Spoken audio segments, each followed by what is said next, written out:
Boa tarde a todos e todas. Hoje, não estava no meu plano falar hoje, normalmente eu faço os vídeos para o sábado, mas hoje é o dia da consciência negra. E vendo as notícias, vendo as informações sobre o dia, vendo a morte de um senhor de 40 anos no supermercado Carrefour, lá em Porto Alegre,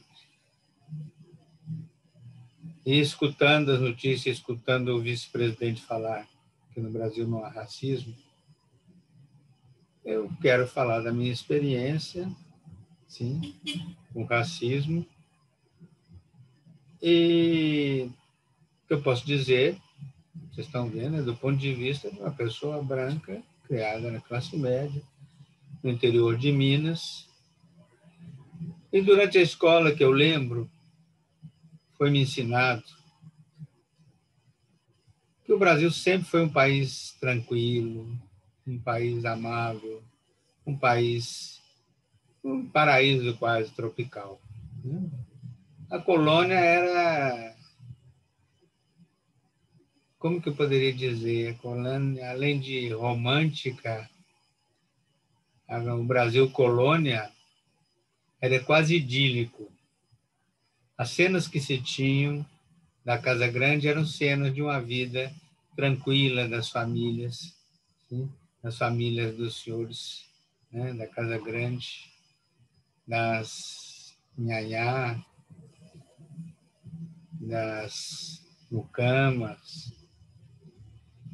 E era muito comum, né, falar dos negros que cuidavam da Casa Grande sob as ordens dos senhores. Essa era a visão que se dava.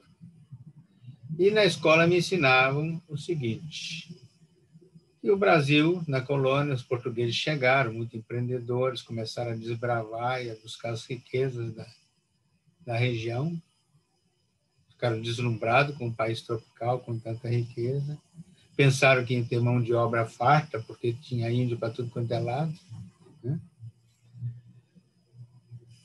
E as índias também encantaram os portugueses, obviamente vinham nos barcos somente homens, né? Então a miscigenação começou logo.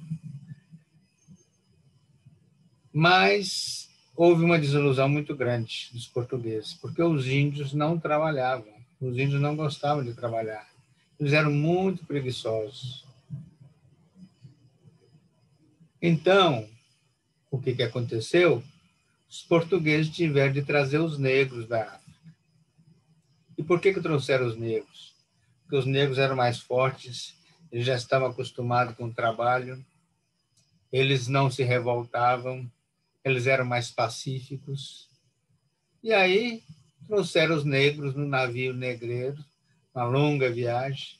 Não se falava muito das características dessa viagem, né? Havia figuras muito bonitas da viagem, né? Mas é isso que se ensinava. Ou era isso que a gente tirava das leituras. Para vocês verem, uma das coisas que eu aprendi naquela época, na infância, eu lembro de uma historinha que eu li, eu não sei bem, eu acho que era na revista Tico Tico, era uma revistinha ilustrada, muito bonita, muito bem desenhada, era a história das raças. Isso eu não esqueço até hoje, eu devo ter lido isso no grupo escolar. No grupo escolar seria no ensino básico, elementar, não sei como é que chama hoje, mas dizia o seguinte na história, isso eu lembro muito bem, que Deus criou todos os homens e mulheres negros, no princípio. Criou as pessoas negras, todo mundo estava negro, etc e tal. Mas aí, alguns homens ficaram insatisfeitos, falaram, meu Deus, por que tudo é bonito, na natureza é bonito, os pássaros têm muitas cores, os animais têm muitas cores, e nós somos negros? Sim? Nós não estamos conformados com isso, nós queremos que mude essa situação. E fizeram a reivindicação, na época devem ter feito algum, não sei se foi abaixo-assinado, uma manifestação, gritaram, queremos Queremos cores, queremos cores. Isso aí faz parte do que eu estou falando. Isso aí não estava na historinha, não. A história descreve as coisas mais objetivamente. Então Deus pensou e falou para os homens: olha, eu acho que talvez vocês tenham razão. Eu vou fazer o seguinte: eu vou criar uma situação para vocês mudarem e deixarem de ser negros. Eu vou preparar um lago, preparei um lago, está em tal lugar assim, assim, está preparado um lago, e nesse lago vocês vão se banhar. E ao se banhar, vocês vão ficar com a cor adequada. Alguns saíram correndo para procurar o lago, aquele sufoco danado, foram buscar o lago, se banharam e ficaram brancos, né? Os europeus ficaram assim, branquinhos, né? Outros ficaram, né, brancos, não tão brancos assim, a água foi sujando, né? Aí teve um grupo mais preguiçoso que foi chegando depois, e esses se banharam, mas a água já estava suja.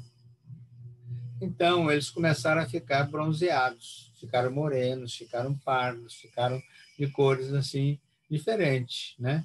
Foram os orientais, uns ficaram meio amarelo, depois outros ficaram mais cor de bronze, né? Outros foram se aproximando à cor negra. E a água secou, ficou aquele barro ali, né? Porque tanta água, tanta gente se banhando ali, ficou aquele barro no fundo do lago, né? E aí chegaram os mais preguiçosos. E esses só puderam colocar a palma da mão e a planta do pé. E aí a humanidade ficou dividida entre brancos, pardos e negros. E os negros só ficaram brancos na palma da mão e na palma do pé, na sola do pé. Essa é a história que me contavam num país que não tem racismo. Se alguém ficou indignado com essa história, imagina só como foi que uma geração foi educada assim. Foi colocado isso na cabeça dessa geração. E até hoje tem gente como o vice-presidente que fala que não existe racismo nesse país. É um absurdo. O racismo está presente no Brasil, sim? E basta ver as notícias, basta ter um pouco de sensibilidade, boa vontade, nem vou dizer que é inteligência só, porque não vou dizer que tem muito racista que é muito burro. A questão não é só de inteligência. Então, nesse dia de consciência negra, eu queria falar que essa visão diferente do racismo e essa percepção de que o Brasil é intensamente racista, eu também fui adquirindo ao longo da vida. A minha educação toda foi no sentido de que os brancos eram espertos e, por isso, eles mereciam o melhor desse país. E o resto era o resto, como fala a história.